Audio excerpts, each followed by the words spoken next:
Doctor வணக்கம். Okay. வணக்கம். மீண்டும் ஒரு முறை நமது காவல்காரன் சேனலுக்கு வருகை தந்தமைக்கு எங்களுடைய தனிப்பட்ட நன்றிகளை தெரிவித்துக் கொள்கிறோம். டாக்டர், நேரடியா கேள்விக்குள்ள போயிடலாம் அப்படின்னு நினைக்கிறேன் டாக்டர். சரி, ஓகே, சொல்லுங்க. என்ன கேள்விக்கா? டாக்டர், ஒரு வாரமா, சமீப காலமா, 2 3 நாளா எங்க பார்த்தாலும் உங்களுடைய பெயர் நிறைய யூடியூப் சேனல்கள்ல பேசப்படுது. நிறைய விஷயங்கள் பேசிட்டு இருக்காங்க.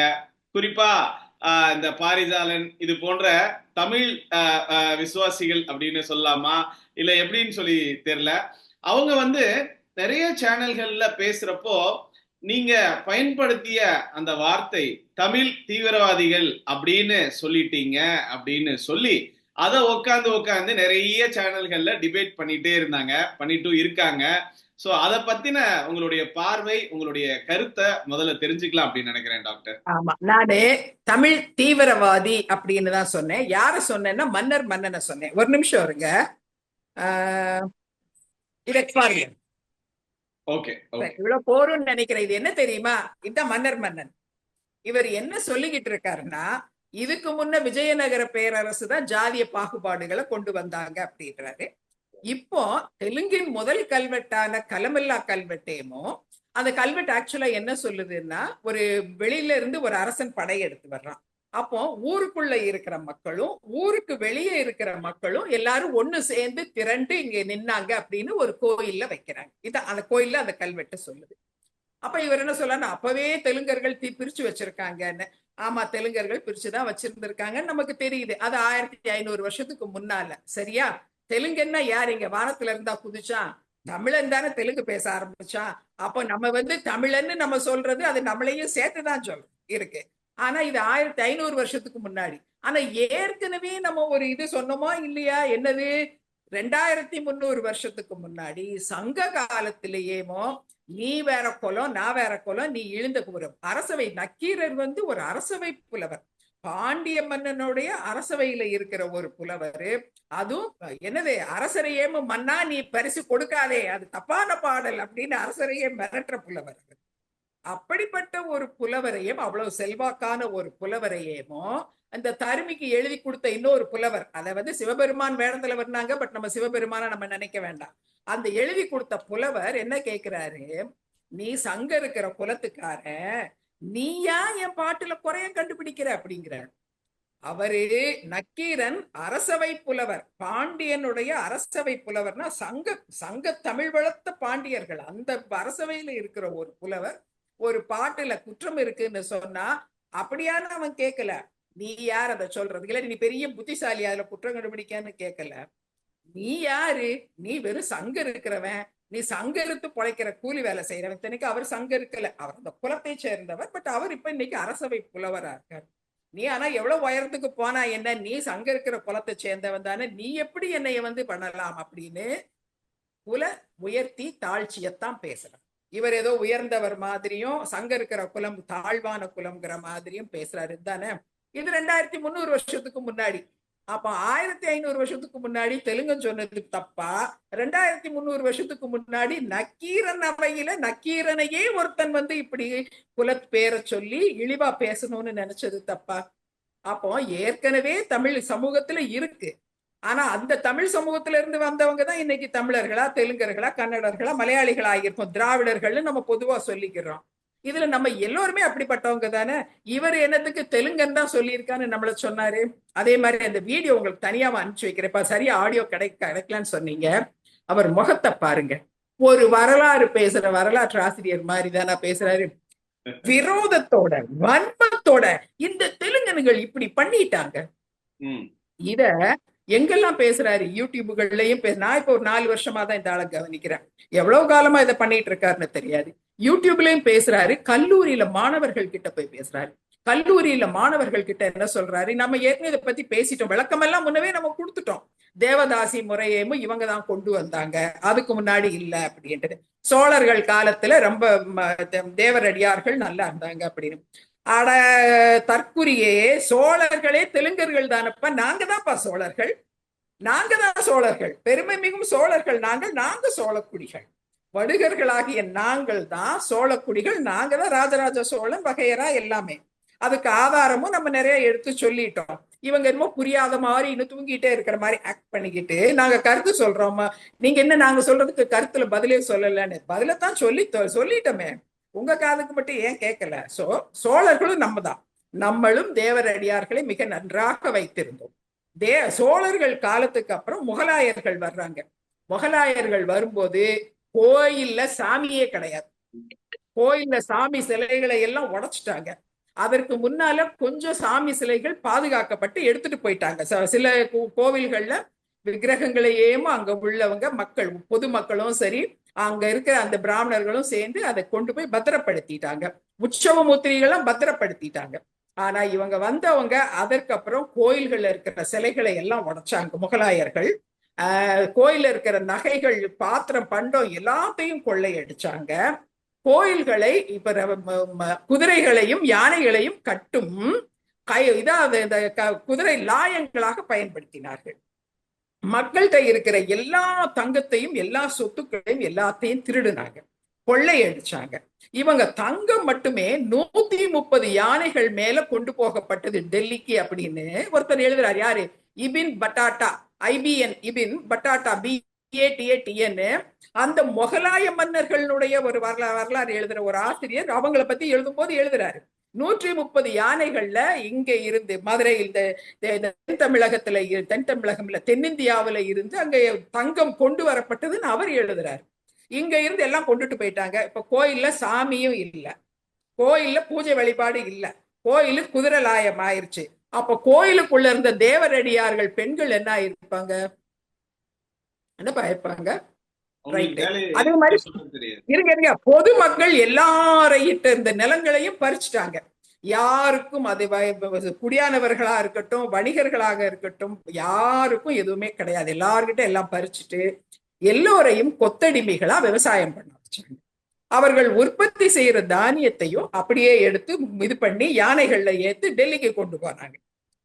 இப்படி இவங்களுக்கு சோறு வயிற்று கால் வைத்து கஞ்சிப்பாங்களா, அதை மட்டும் கொடுத்துட்டு பாக்கி எல்லாத்தையும் எடுத்துட்டு போனாங்க. மக்கள்ல எல்லா பெண்களையும் கற்பழித்தார்கள் அப்படிங்கிறது ஆதாரப்பூர்வம் பல வகைகள்ல சொல்லப்பட்டிருக்கு. அதுக்கு கோயில் ஒழுகுன்னு அந்த காலத்துல எழுதி வச்ச புக் இருக்கு. இந்த மன்னர் சொன்னாப்புல இவர் இப்படி எழுதுனாங்கன்னு. மன்னனே பாதி கதையும் பாதி பொய்யும் பாதி வரலாறும் கலந்து பேசுறாரு. இவர் கோட் பண்ற இப்ப கொஞ்ச நாளைக்கு முந்தின ஒரு வரலாற்று ஆசிரியர் மட்டும் அவரும் 130 அவர் மட்டும் முழுக்கவா உண்மையை சொல்ல போறாரு. அவரும் இதே மாதிரிதான் எழுதியிருப்பாரு. குறைந்தது 500 வருஷத்துக்கு முற்பட்ட எதையாவது இவங்க ஆதாரமா சொன்னா நம்ம இதை ஏத்துக்கலாம். சரி, இப்போ இப்படி இருக்குது. மக்கள் எல்லோருமே கொத்தடிமைகள் ஆயிட்டாங்க. கோயில்ல சாமி இல்ல, மாடுகள் எல்லோருமே தெருவிலேயே வெட்டி கொல்லப்பட்டதுங்கிறாங்க. பசுக்களை கொன்று தெருவெல்லாம் ரத்தமா ஆறா ஓடுது அப்படின்னு சொல்லி எழுதப்பட்டிருக்கிறது. ஒரு 700-800 வருஷத்துக்கு முன்னாடி எழுதின இதுலயே நம்ம பாக்குறோம். சரி, ஆடு மாடுகள் இல்ல, மக்களுக்கு யாருக்குமே நிலங்கள் இல்ல, கோயில்கள் இல்ல, சாமி இல்ல, எந்த செல்வமும் இல்ல. அப்போ இந்த தேவரடியார் பெண்கள் எப்படி பொழைச்சிருப்பாங்க? இவங்க கிட்ட உணவு கூட கிடையாது, எல்லாமே எடுத்திருப்பாங்க. அவங்க கிட்ட நிறைய தங்கங்கள் அரசர்களே கொடுத்திருக்காங்க, நிலங்கள் மானியமா கொடுத்திருக்காங்க. இப்ப எதுவுமே அவங்களுக்கு சொந்தமே. இவங்க எப்படி பொழைச்சிருப்பாங்கப்பா? மற்றவங்க கடின உடல் உழைப்பு செஞ்சு விவசாய வேலை செஞ்சு அவனுக்கு கொத்தடிமையா இருந்திருப்பாங்க. இந்த பெண்களுக்கு தெரிஞ்சது ஆடலும் பாடலும் தான். பொதுமக்களையே எல்லா பெண்களையும் கற்பழித்த இந்த முகலாயர்கள் இந்த பெண்களை மட்டுமா விட்டு வச்சிருப்பாங்க? அப்ப இந்த பெண்களை நம்ம பொதுவா என்ன நினைக்கணும், இவங்க அந்த முகலாயர் மன்னர்கள் இல்லாட்டி படை வீரர்களுக்கு இவர்கள் என்டர்டெயின்மெண்ட் கொடுக்கிற இந்த ஆடல் பாடல் மகளிரா தான் இருந்திருப்பாங்க. இந்த வாழ்க்கை தான் வாழ்ந்திருப்பாங்க. எத்தனை வருஷம் வாழ்ந்திருப்பாங்க? 50 வருஷம். அவங்களுடைய ஆட்சி 50 வருஷம் நடக்குது. அப்போ முதல்ல இருந்தவங்க எல்லாம் கூட இறந்தே போயிருப்பாங்க. முதல்ல அவங்க கைப்பற்றினவங்க எல்லாம், அதுக்கப்புறம் அது இல்லாமலே அழிஞ்சே போயிருக்கும். அப்போ அதுக்கப்புறம் விஜயநகர பேரரசு வருது. அதுக்கப்புறம் போர் ரொம்ப காலம் நடந்து இவங்களை விரட்டி அடிக்கிறாங்க. அது பல வருஷம் போர்கள் நடக்குது. அதுக்கும் பல வருஷத்துக்கு அப்புறம் தான் இந்த கோயில்களை எல்லாம் திரும்ப புனரமைக்கிறாங்க. அதுக்கப்புறம் தான் இவங்க கோயிலுக்கு பணியாளர்கள் எல்லாரையும் நியமிச்சு செய்யறாங்க. சோ நடுவுல கிட்டத்தட்ட 100-150 வருஷத்துக்கு அங்க யாருமே கிடையாது, கோயில்ல யாருமே கிடையாது. அதுக்கப்புறமா புதுசா இவங்க எடுக்கிறவங்க வெறுமனே ஆடல் பாடல் தெரிந்த மகளிர். அவங்க எப்பேற்பட்ட வாழ்க்கை வாழ்ந்தாங்கன்னு யாருக்கும் தெரியாது. அப்படி இருந்திருந்தாலுமே இதுல ஐயோ விஜயநகர பேரரசு தான் அப்படி பண்ணிருச்சுன்னு இவங்க என்ன இப்படி சொல்றாங்க. நான் ஒண்ணு கேக்குறேன், விஜயநகர பேரரசு இப்ப 600-700 வருஷம் வந்ததுன்னா இந்த மன்னங்கிற இந்த அறவேக்காட்டு வரலாற்று ஆசிரியருக்கு கேக்குறேன், சிலப்பதிகார காலத்துல உங்களுக்கு தெரியுமில்ல, கண்ணகி கோவலன் எல்லாம் இருந்தாங்கல்ல, அதுல மாதவின்னு ஒரு கேரக்டர் இருந்தாங்கல்ல, அவங்க என்ன பண்ணாங்க? மாதவி யாருப்பா சொல்லுங்க, மாதவி யாரு? நீங்களே சொல்லுங்க. சரி, மாதவி யாருன்னா கோவலன் அவனோட நெருக்கமாயிருந்த ஒரு பெண்மணி. அவர்கள் அந்த காலத்துல ஒரு மாதிரி கணிகையர்னு ஒரு மாதிரி தப்பா, அதாவது தனியான இவர்கள் திருமணம் செய்யாமலேயே ஆண்களோட சேர்ந்து வாழ்ந்து அவர்கள் பொருள் கொண்டு கொடுக்கிற வரைக்கும் அவர்களோட வாழ்ந்து என்னைக்கு பொருள் கொடுக்கறத நிறுத்தினாங்களோ அன்னைக்கு அவங்களை விரட்டி விட்டுருவாங்க, அடுத்த ஆண்களை பார்ப்பாங்க. இந்த மாதிரியான ஒரு பெண். இப்ப இந்த மாதிரி வாழ்க்கை முறை சிலப்பதிகார காலத்துல இருந்திருக்குல்ல. அப்புறம் என்னமோ தேவதாசிகளா விஜயநகர காலத்துல வந்தவங்களை பத்தி இவ்வளவு கவலைப்படுறாரு. சரி, அதை விடுங்க. இன்னைக்கும் தமிழகத்துல எத்தனையோ பேர் இந்த மாதிரி கஷ்டப்பட்டு வாழ்க்கையில வேற வழி இல்லாம பாலியல் தொழில் வந்தவங்க எத்தனையோ பேர் இருக்கிறாங்க. எப்பவோ நடந்த தேவதாசிகளை பத்தி கவலைப்படுறவரு இன்னைக்கு இருக்கிற இந்த பாலியல் தொழிலாளர்களின் வாழ்க்கையை மேம்படுத்துறதுக்குன்னு ஏதாவது உருப்படியா செய்யலாம்ல.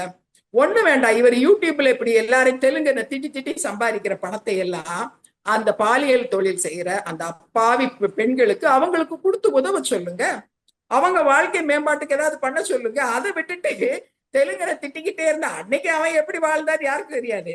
அப்படியே அவன் வாழ்ந்திருந்தாலும் அதுக்கு முன்னால இருந்த தமிழனும் அப்படித்தான் வாழ்ந்திருக்காங்கிறதுக்கு நிறைய ஆதாரம் நம்ம சொல்லிட்டோம். இன்னும் வேற எதுக்கு இதுல உட்கார்ந்து இப்படி ரொம்ப பேசணும்? நமக்கு உண்மையிலேயே வருத்தமா இருக்கு. இதெல்லாம் ஒரு பொழப்பா? இதைத்தான் நம்ம தமிழ் தீவிரவாதம்.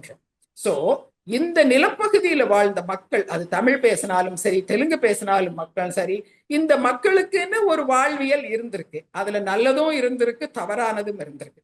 அப்போ பொதுவா பேசணும்னா இப்படி எல்லாம் இருந்ததுன்னு பேசணுமே தவிர இத தெலுங்கு பேசினவன் தான் செஞ்சான், இத விஜயநகர பேரரசு வந்துதான் செய்ததுன்னு சொல்றது, இதைத்தான் தீவிரவாதம், தமிழ் தீவிரவாதம். அதாவது ஒரு இனத்து மக்களுக்கு எதிராக இன்னும், அதுவும் யார் ஒரு இன மக்கள்னா நம்ம இன்னைக்கு தமிழ்நாட்டுல தெலுங்கு பேசுற மக்கள் ரொம்ப சிறுபான்மையினர். இந்த மொழி சிறுபான்மையினர் மக்களுக்கு எதிராக பெரும்பான்மையாக இருக்கிற தமிழ் மக்களுடைய கோபத்தை, வெறுப்பை, ஆத்திரத்தை இவங்க ஏற்படுத்துறாங்க, பொய் சொல்லி ஏற்படுத்துறாங்க. இதத்தான் கீபல்ஸ் இல்லாட்டி கோயபல்ஸ் பிரச்சாரம் நம்ம சொல்லுவோம். இதே வேலையத்தான் ஜெர்மனியில கோயபல்ஸ்னு சொல்றவன் மிகப்பெரிய ஒரு பிரச்சார இந்த பொய் பிரச்சார படைய வச்சுக்கிட்டு யூதர்கள் மேல இந்த மாதிரி பொய் பிரச்சாரத்தை ஏற்படுத்தி அவங்க மேல கோபத்தையும் வெறுப்பையும் ஜெர்மானியர்கள் மனசுல விதைச்சாங்க. இதே வேலைய மன்னன் செய்யறாரு. இது சரியா தப்பா? நான் நம்ம இதை கேட்கிறவங்களுடைய பொது இதுக்கே விட்டுடுறேன். இன்னும் சொல்ல போனா மன்னன் மாதிரி ஆளுகள் கைது செய்யப்பட வேண்டியவர்கள். நம்ம ஒண்ணுமே நம்ம விவரம் இல்லாம இருக்கிறதும், இப்படி ஒண்ணு நடந்துட்டு இருக்குன்னே தெரியாம இருந்ததுனாலையும், அடுத்தது நம்ம அப்பாவிகளா, தெலுங்கு பேசும் மக்கள் அப்பாவிகளா கோழைகளா இருந்ததுனால இத்தனை நாளும் இவங்களுடைய கதை நடந்துட்டு இருந்தது. இல்லைன்னா காமாட்சி நாயுடு மாதிரி ஒரு ஆளை கூப்பிட்டு வச்சுக்கிட்டு அவர்கிட்ட ஏதாவது பேசி அவர் வாயில இருந்து எதையாவது பிடுங்கி அதை ட்விஸ்ட் பண்ணி அதை வச்சு ஒரு காமெடி ஷோ பண்ணி தெலுங்கர்களை எல்லாம் ரொம்ப மோசமா சித்தரிச்சிட்டு இருந்தாங்க. இன்னைக்கு நம்ம ஆதாரபூர்வமா நம்ம சொல்ல ஆரம்பிச்ச உடனே ஆஹா 15 வருஷமா நம்ம ஒரு நல்ல ஒரு பொய் கதையை பேசி ஒரு இதை உருவாக்கி வச்சிருக்கோம். இவங்க இந்த தமிழர்கள் மண்டையை கழுவிடுவாங்க போல் இருக்கு, நம்ம போட்டு வச்சிருக்கிற இந்த அழுக்கையெல்லாம் கழுவிடுவாங்க போல் இருக்கேன்னு இவங்களுக்கு பயம். அதனால இப்படி உட்கார்ந்து பேசுறாங்க. இன்னொன்னு சொல்ற பாரிசால், நான் அழுகிறேனா, நான் ரொம்ப அழுகிறேனா, பாரிசாலனுக்கும் சொல்லிக்கிறேன். ஆமாப்பா, உண்மையிலே எனக்கு ரொம்ப மனசு கஷ்டம்தான். தெலுங்கர்களை பத்தி நீங்க இப்படி பேசுறது உண்மையிலே எனக்கு ரொம்ப கஷ்டம்தான். ஆனா இதை விட மோசமாலாம் நீங்க பேசிட்டீங்க பாரிசாலன், நிறைய பேசிட்டாங்க. தெலுங்கர்களை வந்தேரின்னு திட்டி அசிங்கமா பேசி இவங்க என்ன பிழைக்க வந்தவங்க இப்படி பேசுவாங்க. இதுல கூட இருந்தாலும் இன்ஸ்டாகிராம்ல சொல்றாரு, எங்க அரிசியை தின்னுட்டு இருக்கிறாங்களா? யார் அரிசிய? நம்ம சோழக்குடிகள், சோழ நாடுதான் இந்த தமிழ்நாட்டுக்கே சோறு உடைத்து. அது எதை வச்சு? காவிரி தண்ணிய வச்சு பண்ணவங்க. காவிரிக்கு கரை கட்டிய கல்லணை கட்டிய கரிகாலனின் வம்சத்தவர்கள், அந்த குடியை சேர்ந்தவர்கள் நம்ம தெலுங்கு பேசுற மக்கள்.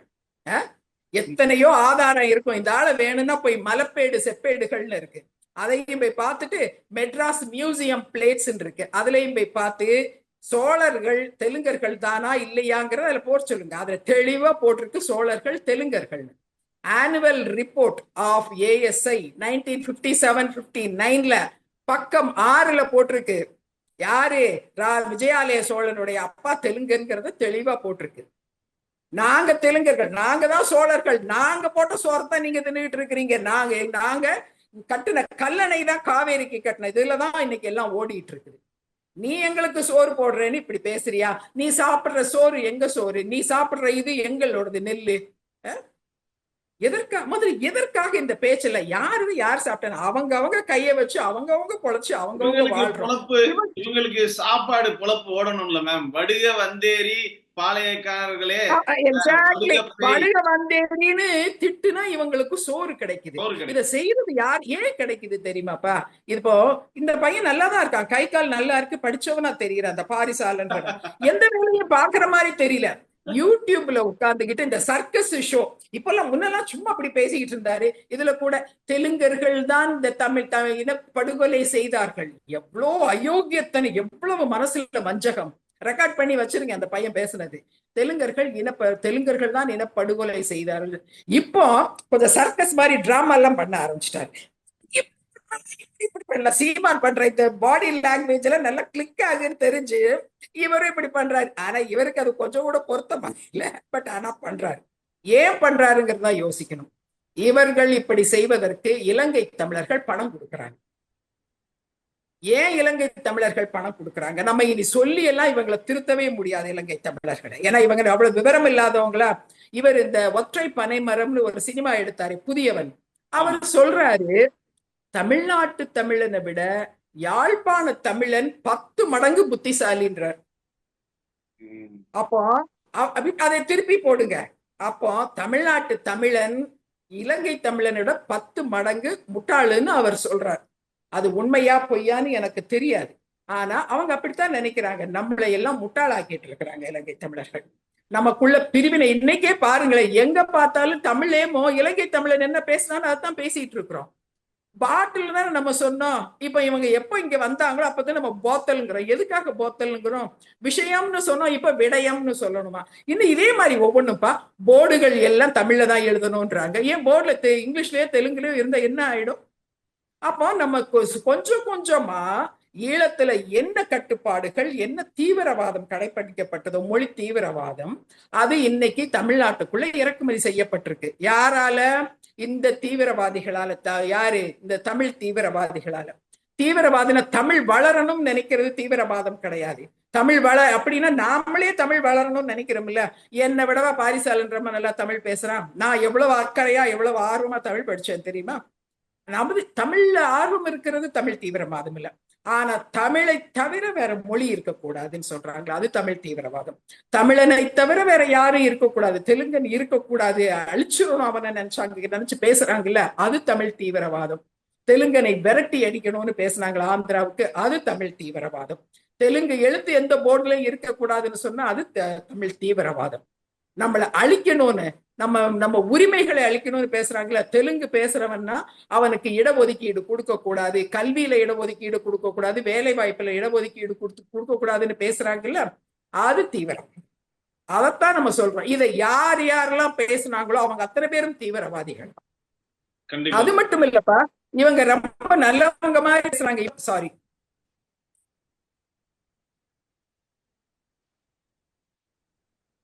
நீங்க டர்ன் பண்ணிக்கோங்க மேம், நோ ப்ராப்ளம். நம்ம எடிட்டிங்ல பாத்து இது வந்தது, பாப்பா ஒண்ணு வந்தது. ஓகே ஓகே, வந்துருச்சா? நார்மல் ஆயிடுச்சு மேம். இப்போ திரும்ப இதாயிடுச்சு. ஆமா, ஏன் என்னாச்சு? நான் அதே தான் பண்றேன். அந்த போன் லைட்டா டில்ட் பண்ணுங்க, லைட்டா டில்ட் பண்ணுங்க மேம், லைட்டா அப்படி ஷேக் பண்ணுங்க, நீங்க நார்மல் ஆயிடும். அதான் பண்றேன், அதான் பண்ணிட்டு இருக்கிறேன். But nothing is something. அவசரம் இல்ல, மெதுவா பழைய இருந்த பொசிஷனுக்கு ரைட்டா வந்துருச்சா? ஓகே, வந்துருச்சு. சோ இதுதான் இப்போ அதனால தீவிரவாதின்னு சொல்லிட்டோன்னு இவருக்கு ரொம்ப வருத்தம். பாரிசாலனுக்கு நேரடியா கேட்போம், நான் தெலுங்கர்களை பத்தி எதுவும் பேசணுமா? நம்ம விஜயநகர வரலாறு தானே பேசணும்ன்றாரு. இவரு இலங்கையில இனப்படுகொலை செய்தவர்கள் தெலுங்கர்கள் அப்படின்னு சொன்னதை நான் ரெக்கார்ட் பண்ணி வச்சிருக்கேன். என்ன, அதனால இவர் தெலுங்கர்களை பத்தியும் பேசியிருக்காரு. தெலுங்கர்கள் மேல மிகப்பெரிய எத்தனை பேரு இங்க தமிழ்நாடு முழுக்க கொதிச்சு போயிருக்கிறோம். நம்ம இலங்கையில இவ்வளவு பெரிய படுகொலை நிகழ்ந்ததே அப்படின்னு நம்மளும் சேர்ந்துதான் உயிர் தியாகம் பண்ணவங்க, அங்க போர் நிக்கணும்னு உயிர் தியாகம் பண்ணவங்கள தெலுங்கர்களே நிறைய பேர் இருக்கும். நம்ம அவ்வளவு தூரம் இலங்கை தமிழர்களுக்காக நம்ம உணர்வு பூர்வமா இருக்கிறோம். மொத்த தமிழ்நாடு இருக்கிற நேரத்துல உங்க பாத்தியா அந்த இனப்படுகொலை செய்தவன் தெலுங்கன் தான் அப்படின்னு பாரிசாலன் சொல்றான். நம்ம மனசுல எவ்வளவு வஞ்சகம், எவ்வளவு கெட்ட எண்ணம் இருக்குது. ரெக்கார்ட் பண்ணி வச்சிருக்கேன் அதை. நாங்க சொல்றது நாங்க என்ன தீவிரவாதம் பேசணும்னு வேற கேக்குறாங்க. இதுதான் தீவிரவாதம். இது தீவிரவாதம். ஒரு பழிய தூக்கி அப்படியே மொழி லிங்குவிஸ்டிக் மைனாரிட்டிஸ் ஆகியிருக்கிற தெலுங்கர்கள் மேல இந்த பெரும்பான்மையா இருக்கிற மொழி பெரும்பான்மையா இருக்கிற இந்த தமிழர்களை கொன்றது நாங்க தான் அப்படின்ற மாதிரி இவங்க ஒண்ணு கொன்ற அவங்க உணர்வுகளை தூண்டுறாப்புல இவங்க பேசுறது தீவிரவாதம். இதுல அர்பன் நக்சலைட்னு நம்ம ஏன் சொல்றோம்னா, நக்சலைட்டுகள் பொதுவா அவங்களுடைய கருத்தாக்கத்துக்கு ஏத்தாப்புல அவங்க சித்தாந்தத்துக்கு ஒத்து வராதவங்க, இல்லாட்டி அதுக்கு ஏத்தாப்புல கொலைகளே செய்து சரி பண்றவங்க, அவங்க தவறுன்னு நினைக்கிற விஷயத்த கொலை செய்து சரி பண்றவங்களா இருந்தாங்க. ஆனா இத அர்பன் நக்சலைட் நம்ம சொல்றவங்க நகர்ப்புறத்துல இருக்கிறவங்க, இவங்க கொலைகள் எல்லாம் செய்ய மாட்டாங்க. ஆனா மற்றவர்களுடைய உணர்வுகளை தூண்டி விடுவாங்க. அந்த தூண்டப்பட்ட உணர்வுகள் ஒரு நாள் அது வெடிக்கும், எரிமலையா வெடிக்கும். இதை தெரிஞ்சேதான் இவங்க செய்யறாங்க. அதனாலதான் இவங்களை அர்பன் நக்சலைட்னு நம்ம சொல்றோம். பாரிசாலன் சொல்றாரே தமிழர்களை இனப்படுகொலை செய்தது தெலுங்கர்கள்னு. அப்ப இத்தனை பெரும்பான்மையா இருக்கிற தமிழர்களுடைய இந்த லிங்குவிஸ்டிக் மெஜாரிட்டி பீப்புளுடைய கோபம் முழுக்க இங்க லிங்குவிஸ்டிக் மைனாரிட்டியா இருக்கிற இந்த தெலுங்கர்கள் மேலதான திரும்பும். இதை தெரிஞ்சேதானே இந்த ஆளு செய்யறாரு, இன்னைக்கும் செய்யறாரு. இப்பவும் இந்த ஆளு வருண் டாக்ஸ் அப்படிங்கிற இன்னொருத்த, அந்த வருண்ற பையன் இன்னொரு சின்ன பார்த்தா யங் ஃபெலோஸா இருக்காங்க. ரெண்டு பேரும் சேர்ந்து அவங்க என்னை பத்தி பேசி இருக்கிறது அவ்வளவு பொய். நம்ம சொன்னது மன்னன் தமிழ் தீவிரவாதி, அதனால தீவிரவாத கருத்துக்கள் உடையவங்களுக்கு அரசு பரிசு கொடுக்க கூடாது அப்படின்னு. அதுவும் அவருக்கு பரிசு நிறுத்தப்பட்டுருச்சாங்கிறது நமக்கு தெரியாது. அவருக்கு பரிசு கொடுத்தவர் டிரான்ஸ்பர் ஆயிட்டாருன்னு மகிழன் சேனல்ல அவன் புலம்பி போட்டிருந்ததை பார்த்து நம்ம அதை பார்த்து தெரிஞ்சுக்கிட்டு நம்ம போடுறோம். இவனுக்கு போய் பரிசு கொடுக்குறீங்களே, ரொம்ப மோசமான ஆளாச்சேன்னு நம்ம சொல்றோம். அப்படி இருக்கும்போது இவங்க நம்ம மேல ரொம்ப நம்ம இப்ப நீங்க தெலுங்கு தீவிரவாதியா அது இதுன்னு கேட்டுக்கிட்டு, அதை விட மோசம் தெரியுமா, இந்த அம்மாட்ட போனா தமிழன் எல்லாம் போனா கொலை பண்ணிடுவாங்க, அதனால போகாதீங்க இந்த டாக்டர் கிட்ட அப்படிலாம் சொல்றான். இதுக்கு நான் கேஸ் போட்டோம்னா இத்தனை நாளு அப்பா எனக்கு ஏதாவது பிச்சை போடுங்கன்னு கேட்கிறாப்புல யூடியூப்ல இப்படி தயவு செய்து நன்கொடை அழியுங்கள்னு சொல்லி இந்த ஆளு சம்பாரிச்ச அத்தனையும் அதுக்கு மேலையும் இவர் ஃபைன் கட்ட வேண்டியது இருக்கும். ஆனா அடுத்தவங்களை அழிக்க நினைக்கிறவங்க தெலுங்கர்கள் கிடையாது. நான் இன்னும் பாரிசாலனுக்கு திருந்துறதுக்கு நான் ஒரு வாய்ப்பு கொடுக்குறேன். தெலுங்கர்களை பற்றி அவதூறு பேசாதீங்க. இன்னைக்கு அவதூறு தெலுங்கர்ல யாரோ ஒருத்தரை பத்தி அவதூறு பேசுறது யூடியூப்ல இது ஒரு தொழில்னு எங்களுக்கு தெரியும். இதுக்கு கான்ட்ராக்டும் கொடுக்குறாங்கன்னு தெரியும். ஒரு கட்சி இன்னொரு கட்சியை திட்டுறதுக்கு கான்ட்ராக்ட் போட்டு காசு கொடுக்குது. இதுதான் ஊடக பயங்கரவாதிகள். இவங்கெல்லாம் ஊடக தீவிரவாதிகள், இல்லாட்டி ஊடக பயங்கரவாதிகள், எப்படி வேணா வச்சுக்கலாம். அபியூசிங் கேங், யாரையாவது அபியூஸ் பண்ணுவாங்க உட்காந்து. அதுல இவன் இந்த பாரிசாலன்ற இந்த ஆளு இவன் கூட சொல்ல வேண்டாம், நம்ம மரியாதையை கொடுத்தே பேசுவோம். இவர் தெலுங்கர்களை பற்றி அவதூறு பரப்புறதுக்கு, தெலுங்கர்களை பற்றி தப்பான வரலாறு சொல்றதுக்குன்னு உள்ள ஒரு ஆள். இத காசு மற்றவங்க கிட்ட காசு வாங்குறாருன்னு தெரியும். கான்ட்ராக்ட் போட்டு தமிழ் தேசியவாதிகள் கிட்ட இவர் வாங்குறாரான்னு நமக்கு தெரியாது. மன்னன் இதே வேலையை வரலாற்று புரட்டு செய்யறாரு. இதே மாதிரி தெலுங்கர்களுடைய வரலாறு புரட்டு பண்ணி இந்த லிங்குவிஸ்டிக் மைனாரிட்டிஸ்க்கு மேல லிங்குவிஸ்டிக் மெஜாரிட்டிக்கு கோபத்தை உண்டாக்குறாரு. கோபத்தையும் வெறுப்பையும் பகை உணர்வையும் உண்டாக்கி பிரிவினைவாதத்தை ஏற்படுத்த இவங்க முயற்சி பண்றாங்க. சீமான் இதே வேலையை மேடையில பண்றாரு. மேடையில ஊரா போய் மேடையில பண்றாரு. இன்னும் நிறைய யூடியூபர்ஸ் இதே வேலையை பண்றாங்க. நிறைய பேர் இப்ப திருந்தி எல்லாரும் இப்ப கொஞ்சம் பேரு கட்சி ரீதியா போயிட்டாங்க. டிஎம்கேக்கு ஆதரவா கொஞ்சம் பேர் போடுறது, ஏடிஎம்கேக்கு ஆதரவா போறது, பிஜேபிக்கு ஆதரவா போறதுன்னு இதுக்கு முன்னாடி தெலுங்கரை திட்டுனவங்க எல்லாம் இப்ப வேற வேலைகளை பார்க்க போயிட்டாங்க. இவங்க இன்னும் கொஞ்சம் பேர் இன்னும் இந்த கான்ட்ராக்ட்ல இருக்காங்களா இல்லாட்டி இந்த மனநிலையில இருக்காங்களான்னு தெரியல. பாரிசாலங்கிட்ட நான் இப்போ ஒரு கேட்க நினைக்கிற முக்கியமான ஒரு கேள்வி என்னன்னா, பிரபாகரன் என்னைக்காவது தெலுங்கர்கள் மேல வெறுப்பை வந்து காமிச்சிருக்காரா? பாரிசாலனுக்கு மட்டும் இல்ல, பாரிசாலன் கட்சி தலைவரா இருக்கிற வெற்றிக்குமாரனுக்கும் கேட்கிறேன், பிரபாகரன் என்னைக்காவது தெலுங்கர்கள் மேல வெறுப்பை காமிச்சிருக்காரா? தெலுங்கர்கள் என்னுடைய எதிரிகள்னு சொல்லி இருக்கிறாரா? அவர் திராவிடர்கள்னு தெலுங்கர்களை என்னைக்கும் அனுசரிச்சு எல்லோருடையும் அரவணைச்சு போனவர். நீங்க பிரபாகரன் படத்தை போட்டு அரசியல் பண்றவங்க தெலுங்கர்களுக்கு எதிரான நிலைப்பாட்டை எடுக்கிறீங்கன்னா இது பிரபாகரனுக்காக செய்யற அரசியலா இல்ல வேற ஏதாவது இவங்களோட கான்ட்ராக்ட் இல்லாட்டி கான்ட்ராக்ட் போட்டுக்கிட்டோ அண்டர்ஸ்டாண்டிங் வச்சுக்கிட்டோ செய்யற வேற அஜெண்டாவா? இது பிரபாகரன் அஜெண்டா கிடையாது. பிரபாகரன் அஜெண்டாவில தெலுங்கு வெறுப்பு கிடையாதுன்னு எங்களுக்கு தெரியும். இவங்க வேற ஏதோ பண்றாங்க. கவர்மெண்ட் கிட்ட இந்த இன்ஸ்டன்ஸ்ல நம்ம கேட்டுக்கிறது ஒன்னே ஒண்ணுதான். இப்போ பாஸ்போர்ட்